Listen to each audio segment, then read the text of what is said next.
کچھ دوست یہ سمجھتے ہیں کہ جی بندہ مر کے ختم ہو جاتا ہے، مٹی ہو جاتا ہے۔ میرے بزرگوں یہ بات غلط ہے، موت مٹاتی نہیں ہے، موت صرف دنیا بدلواتی ہے۔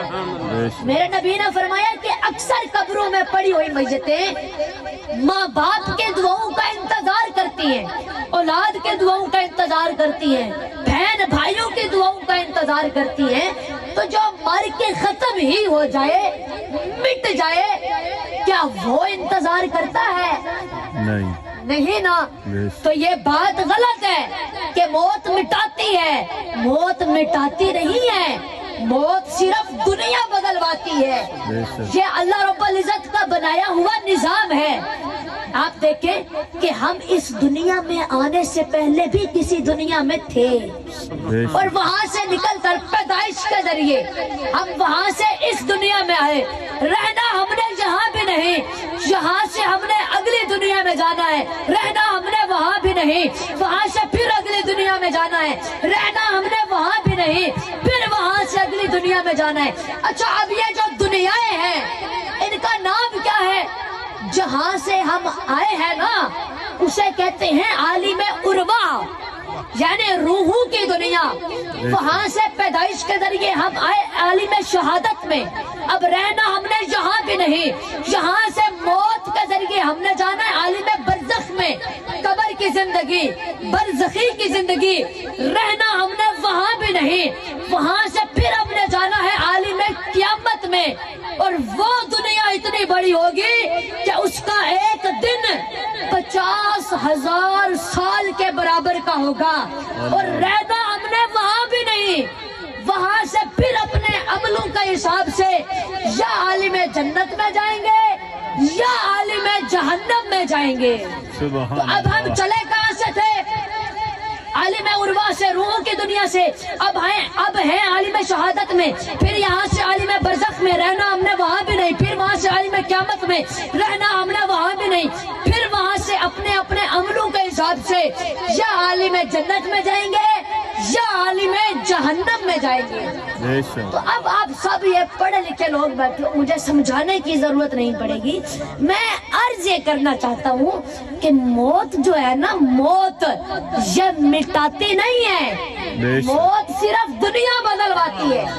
یہ جس طرح پیدائش کے ذریعے، برتھ ڈے کے ذریعے، ولادت کے ذریعے ہم اس دنیا میں آئے ہیں، اسی طرح موت کے ذریعے ہم نے اگلی دنیا میں جانا ہے۔ یہ اللہ رب العزت کا بنایا ہوا ایک نظام ہے۔ جو دوست سمجھتے ہیں کہ موت مٹا دیتی ہے، اچھا اب میں آپ سے ایک بات پوچھتا ہوں۔ آپ دیکھیں کہ پاکستان میں ایسے علاقے بھی ہیں کہ جہاں پر عورتیں 12 میل پیدل چل کر گھڑے سر پر رکھ کر پانی بھر کر لاتی ہیں۔ پانی کی اتنی قلت ہے، تو اب جہاں پر زندہ لوگ پانی کے لیے ترس رہے ہیں، اگر موت مٹا ہی دیتی ہے تو پھر اسے غسل دے کر پانی ضائع کیوں کرتے ہو؟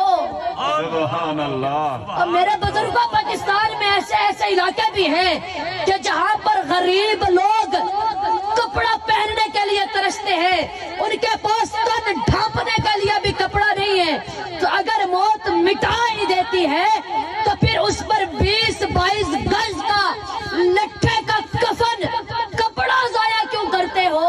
اللہ اللہ اللہ۔ اور میرے بزرگوں، میں ادھر جاتا ہوں نا محفلوں میں، دیہات میں، وہاں دیکھتا ہوں کہ کچے مکانوں سے غریبوں کی بیٹیاں ننگے سر نکلتی ہیں، ان کے پاس تن ڈھانپنے کے لیے بھی کپڑا نہیں ہوتا۔ لیکن میں حیران کب ہوتا ہوں جب ادھر جاتا ہوں اسلام آباد کی طرف، وہاں جا کر دیکھتا ہوں کہ وہاں سے امیر کی بیٹی بھی کوٹھیوں سے، بنگلوں سے ننگے سر نکل رہی ہے۔ تو اب آپ کیا سمجھیں گے کہ دونوں کا ننگا سر ہونے کا سبب ایک ہے؟ نہیں، غریب کی بیٹی کا ننگا سر اس لیے ہے کہ اس کے پاس دولت نہیں ہے، امیر کی بیٹی کا ننگا سر اس لیے ہے کہ اس کے پاس غیرت نہیں ہے۔